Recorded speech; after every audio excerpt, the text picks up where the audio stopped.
When I was in high school, I had the opportunity to be on the board of a local Students for Life group.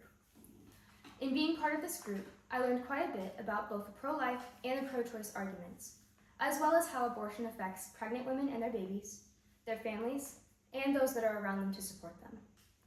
In addition, as a leader, I had to know my facts, both about opposing views and my own, as well as topics such as types of abortion and prenatal care.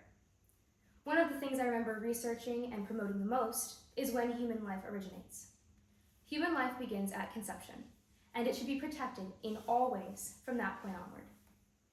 In these next 2 minutes, we will look at how we can know that life begins at conception, how this belief is protected biblically, and why it should be protected legally today. Human life begins at conception. Fred de Miranda wrote an article in 2017 for the American College of Pediatricians in which he quoted a textbook that said, "Development is a continuous process that begins when an ovum is fertilized by a sperm and ends at death." By quoting this textbook, de Miranda supports the idea that life begins prior to birth.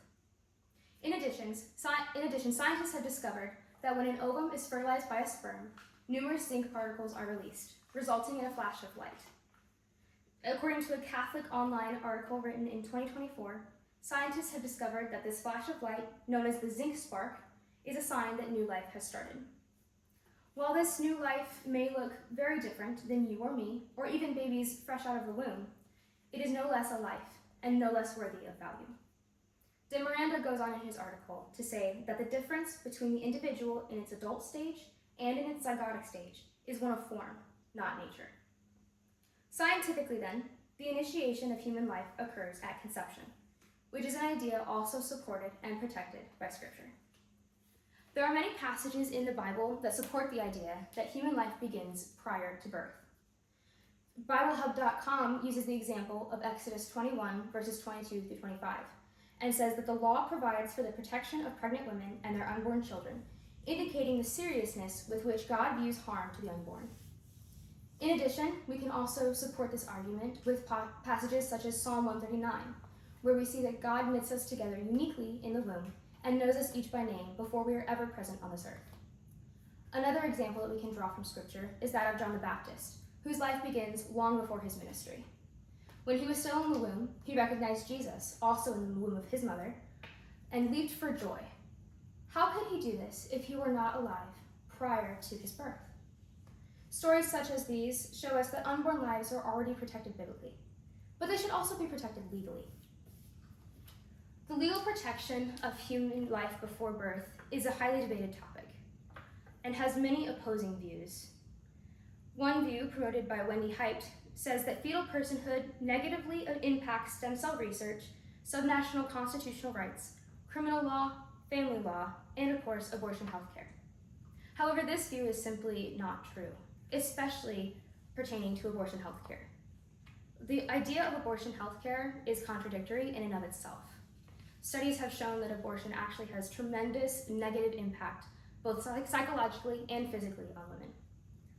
However, the Constitution actually supports the idea of human life protection laws prior to birth.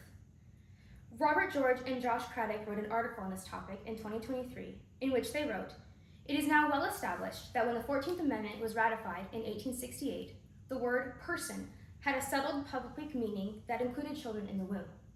And the 14th Amendment specifically provides that no state shall deny to any person within its jurisdiction the equal protection of the laws." Zachary Mettler wrote an article in 2024 for Focus on the Family, in which he wrote, "A majority of Americans support limiting abortions to the first 15 weeks. From these two sources, we see two different things. One, the Constitution, while not explicitly, does support the protection of human life, which includes life prior to birth. Two, even though limiting abortion to the first 15 weeks is not ideal, people are heading in the right direction to supporting the protection of human life prior to birth.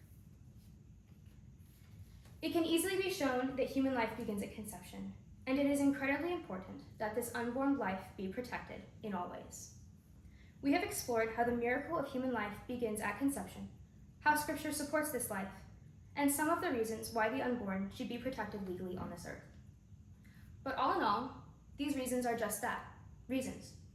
They hold no weight when they're written on paper. So what is needed?